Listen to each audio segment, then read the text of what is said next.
What's going on, world? It's your man, Mr. Mac, here with allhiphop.com. I'd like to welcome you to the Mechanism. I'm welcoming first-time man to the couch. Probably won't be his last unless he completely blows up and feels he's too big for us, and then that'll be the end of that. But we got him now, so enjoy him. This is Introduce Yourself. I'm Sir the Baptist from Chicago. An excellent name. Now, Thank you, man. I want to jump right into it because there are so many people who don't like the term Christian rapper. Right. I bumped into quite a few artists who They're outwardly... kind of corny. Are they? Yeah, Christian rapping is kind of corny. But you rock with that, like... Nah, like... It can't, because, like, if you say the same thing that they would say if it was a singing in church, then it's not really... Mm-hmm. And they usually, like, have terrible beats. It's... Wow, shots fired in the Christian rap world. No, I'm just saying. No Christian mingle here. Not all, but mm-hmm. it gets that stigma. Like mm-hmm. I know exactly what you're talking about, but I just consider it's ghetto gospel. Like mm-hmm. ghetto, it's like as if you was Christian gospel or Muslim gospel or gospel is just the spreading of good word or whatever. But like I feel like Pac was more gospel than he was trap or drill or anything, like just it's Kendrick, another prophet, like Kendrick's freaking urban monk. So like you have these sort of things, and that's why I think I wouldn't consider myself Christian rap, but just trying to be an enlightened guy, I'd never have a clue what the subject, well, I mean, as far as what your outlook on life was. I mean, if I didn't actually pay close attention to the lyrics. I mean, even the lyrics. The lyrics completely throw you off. Maybe the big rosary around you, the big crucifix around your neck, and the kind of all white, and the choir kind of give it away. Yeah. But outside of that, like you're talking about being in the trap. You're talking about mixing it up, sitting on the couch, cutting up. I'm like, what church is this? Where they do this at? What? It's church after they let out, right? Yeah, like, or the Saturday night right before. Right. I'm like, who's church? Who is the pastor? Right. When this is happening. But that's another thing. I think if they're more honest and straightforward, then when they get caught in sex scandals for the pastor taking a picture of his penis and stuff like that, when you get caught in that type of stuff, it's because you just wasn't a regular nigga. You was trying to, you just be chill, bro. Relax, be yourself. Be who you are when you leave church. Don't pretend in church, and that's just my music, man. I'm gonna talk about chicks. I'm gonna talk about, and then the cussing. Oh yeah, cause I curse. Everybody and their mama curse. In church, my mom would sit on the pew and be like, "This motherfucker here," you know what I'm saying? But she's not gonna say it loud, But yeah, But you're saying it loud. You are saying it loud. No, you're saying it into a microphone. Right? It's recorded. You're selling it to people like. You're really saying. See, yeah, but I think it's necessary. I feel like some things can't be said. Like when a police officer is about to, like a police officer in Indiana. I was at IU in Bloomington, and was hanging with my friend, and the police came out of nowhere and was like, "Hey, you're too loud. Put out his gun." It's just like at that moment, do you think I'm saying, "Sweet Jesus"? Hell no. I'm like, this motherfucker, he just pulled out his gun because he said I'm too loud. It's not like I'm screaming. I was just talking to her like, yo, what's going on? What the problem? Why is these guys messing with you? But hey, some things it's not gonna take a scripture. Some things need a fucking cuss word. Like some things need, your anger. Coming from Chicago, I would assume that those situations happen more often than not. All the time. Yeah, all the time. But can you? And the name of the project is PK Preacher's Kid. What's it like being a preacher's kid growing up in Chicago? Here's a better one. That's is this great the question. new model for the preacher's kid? Is this no. what it looks like now? Because this is what people expect: straight A's, big glasses, virgin. Right. What they paint for a preacher's kid is actually not it. That's why the front of the album, the cover, is me with a halo and tape over my mouth, because I'm supposed to be this angel, good student, businessman when I grow up, contributing in some sort of. Instead, I just knew too much and had too much to say about what I saw. So. Are you talking about in the church, outside? In the church, outside of the church, everything, just life, and was just like, yo, all right, well, I'm gonna tell the truth. Like, I got a song on an album called "Deliver Me." My sister used to get beat by her husband, who was the deacon in the church, the head deacon. They didn't say nothing. You have these things, or women that are in a different country and getting beat and treated a certain way because that's the way they do it in the Muslim faith. Or you can't say nothing back, or you can't stand up for yourself, or you can't you can't be gay, or like certain things I was just ready to talk about because like my brother's gay. So my brother's going to hell. You see what I'm saying? Like, wait, you serious? Like, so you have, when you start facing some of the realities of the politics of this, you go like, okay, fuck this. I got to change something. So they could think, I know they want what they want me to look like, but this is what's real, How has facing a deacon who's an abusive husband, cop violence, brandishing a weapon on you, the countless shootings in Chicago, these are normally things that an atheist would use to fuel their argument. Yeah. There is no God. If there was a God, how could he let this happen? Right. You're a deacon in the church. This is supposed to be a man of the church, and here he is beating his wife. There is no God. That's nonsense, blah, blah, blah. How have you managed to keep your faith or maintain your faith, or have you had to modify it in order to exist with some of the things that you've seen? Yeah, like I had to realize the faith was hijacked, one, by some people who was ego tripping. And then I had to realize, okay, I have to relearn what faith is and what it is to me. Because like last night I was in Up and Down lounge, the club, whatever. Tomorrow I could be at a temple. I'm the same person. I'm not going to hell. I had to sort of adjust what faith was to me and know what it really is instead of the ego tripping. So I all of that, through whatever happens, I know my relationship with God. I know my relationship with Jesus. I know my relationship in spirituality. Period. Are you ever worried about? Okay, start with this one. Are you ever worried about backlash from just the people in general who have a certain ideal of what a Christian is supposed to look like? And then they look at you and, decide this ain't it. Oh no, we gonna have fun. Even if they like, they already do that. But I'm not the type of person back down from that. Like, me and a few homies are starting to prank like gospel artists and stuff like that. Oh no. So, like, because it's like, yo, you're picking on us because we're openly chilling. Like, we if I smoke weed or drink or whatever, like, I'm chilling. This is what I decided to do right now. You do the same thing. You just doing it quietly, and now you want to judge me. Well, okay. Well, look, we got you, bro. You rolling tape. Got you. Right. You know what I'm saying? Like, come on. Like, in Chicago growing up, that's how we, get them. You get, you get cats that try to pretend to be, yeah, we just don't do it that way. I'm not worried at all. Are you worried about being, or not even, okay, well, you're not worried, but do you ever think that, man, I may have to explain myself, are you anti-explaining?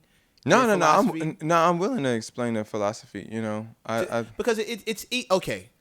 If you grew up a certain way with the grandparents who, were always in church and they, butter wouldn't melt in their mouth. They straight arrow, straight edge. They could look at you and say, oh, this boy just a sinner. He's just a hypocrite. He's talking one thing and living another thing. This ain't a righteous life. Yeah.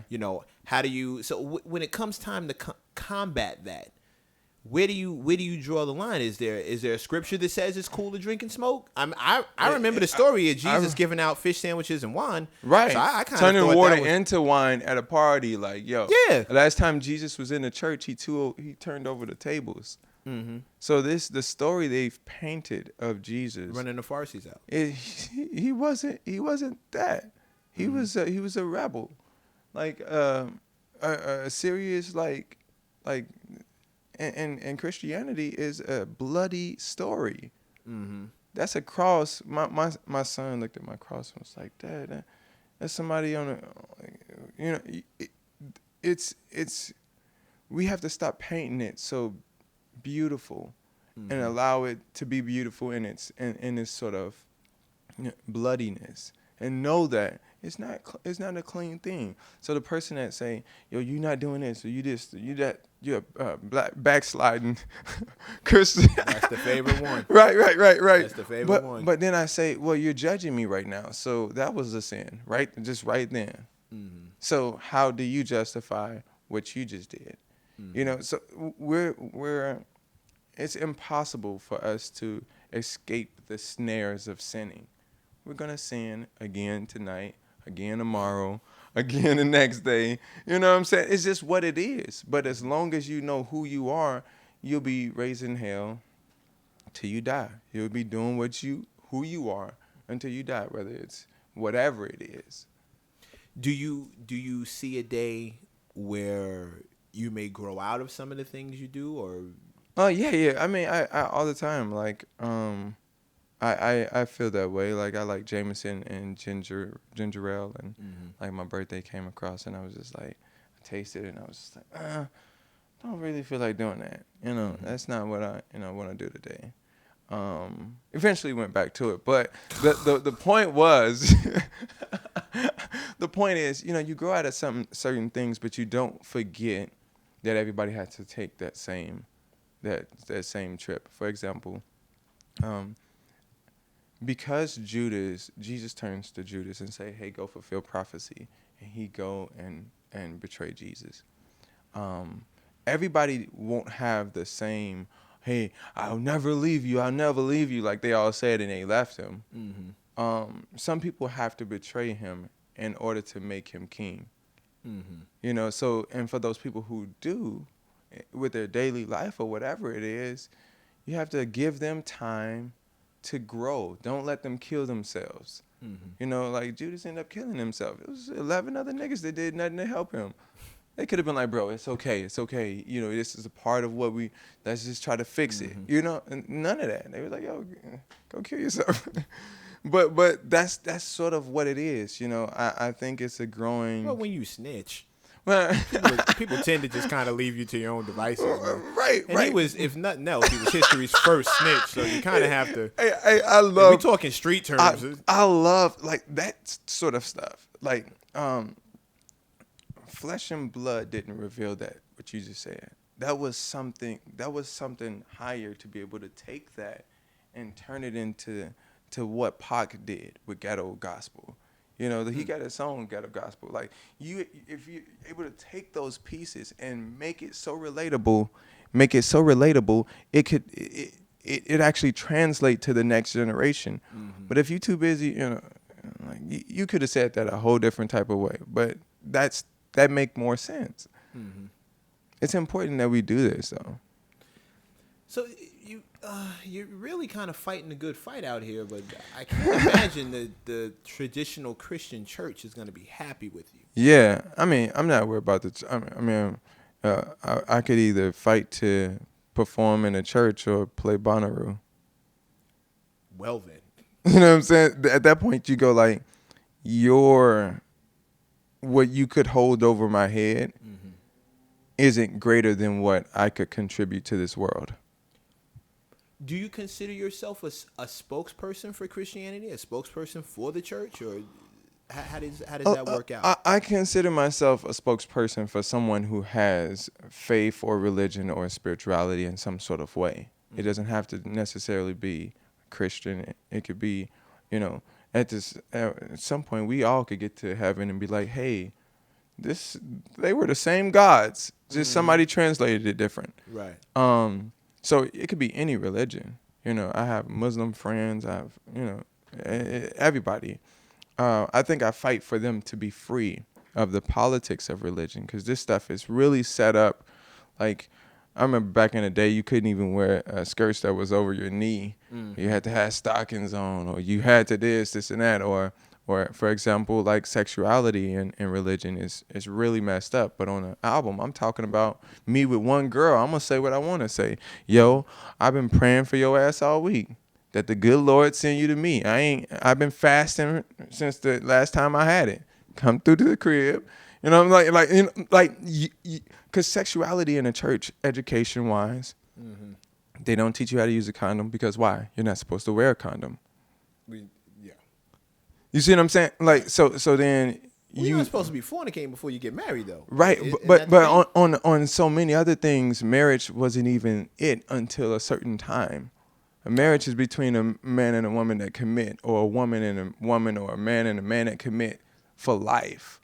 So like we're kind of messed up on a lot of issues that's very important, but you hold this thing so close to you, and it's in your subconscious, that you're so compartmentalized. You're separated from your religious self and who you really are. Then you walk in church and you are discombobulated and don't understand why a preacher can play off the part that's broken and separated and compartmentalized and make you pay an offering, because he's trying to speak to a part that you don't speak to mostly. You know what I'm saying? Like it's a lot of things. Like my brother, dad's a pastor, brother's gay, couldn't come in a church.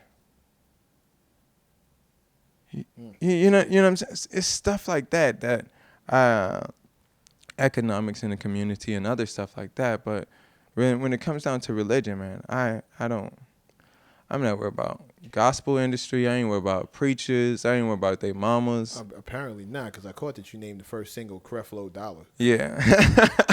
Which is, that's a thing. Yeah. No, totally a thing. Yeah, and I don't mind saying it, because it's certain things that if I'm gonna go to hell for anything, I don't mind calling you out on your shit to save the world. So at least I did it for if I'm gonna sin for a good cause. Do you consider that a sin? Was that a sin? Hey, it's kind of judging a little bit, but I mean, it's not really judging. It's like calling my brother out and saying, "Brother, give me a hug. Come here. Let me tell you something. You ain't doing that right, bro." So I don't consider that a judgment. I know. I'm pretty sure he knows he's not. The lines are so blurred, because like when is it judging and when is it encouraging, or when is it, it's just so weird. Judging is when you tell somebody they ain't worth a hot damn on a cold day. And everything else is when you let them know that what they're doing is not worth a hot damn on a cold day. Yeah. Easy. Yeah. I tell you this, when people listen to that song, they usually go, "You're not supposed to say that about a preacher." And if it's true, you still not supposed to say it. You going to hell because of some other rule. I was just like, listen. I don't give no damn. Next time, because a lot of people that even go to his church, they taking a bus and paying for a jet.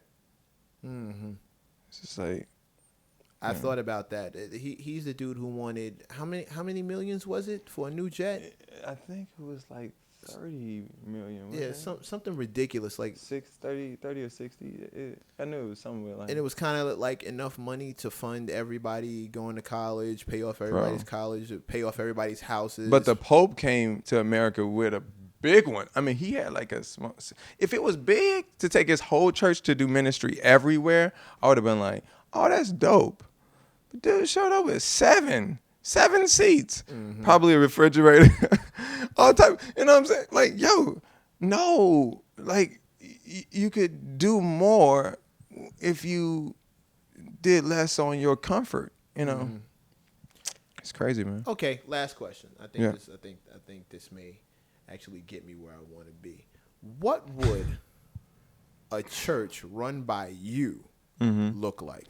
Well, I'm actually working on it right now. Okay, so I want it to give us the blueprint. What does this church look like? I think it's digital, because people all over the world need to be able to so you're gonna be stream a part of it. Yeah. Okay.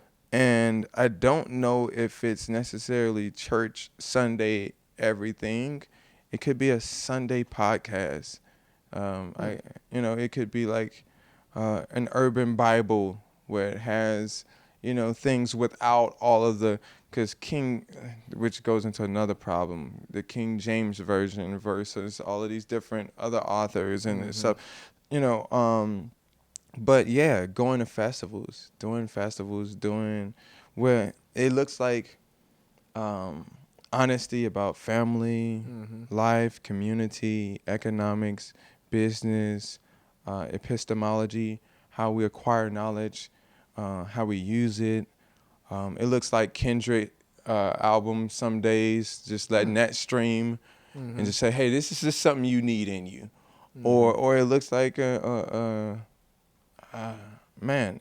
lot of things. I think it's time that this story is told by people who accept life from all areas and can share it like that. All right. I was expecting a little bit more of like, the deaconesses passing out Hennessy and, might be somebody working in the pulpit or something like that. So you have a lot of artists that can play off the intangible spirituality in people and use it for propaganda. And then you have others that's trying to contribute to the culture. So like, I wouldn't do something like that, right? Just because I just don't want to do that, right? Mm-hmm. But for me, it's more so how do I turn over the tables in church and in religion and spirituality in a part of our life that we don't talk about. Yeah, I wouldn't, Not today.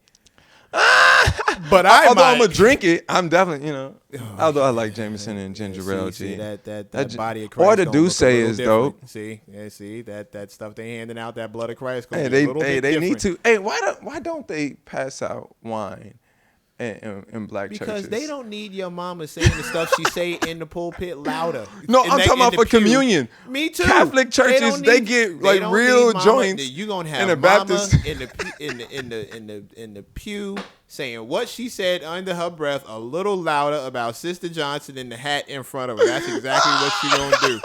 This chick got the nerve to smell like all kind of big gay sitting in front of me with this big ass hat. That's what you gonna do. Hey, that reminds me of that Key and Peele, G. Oh my God. No, we're not doing this.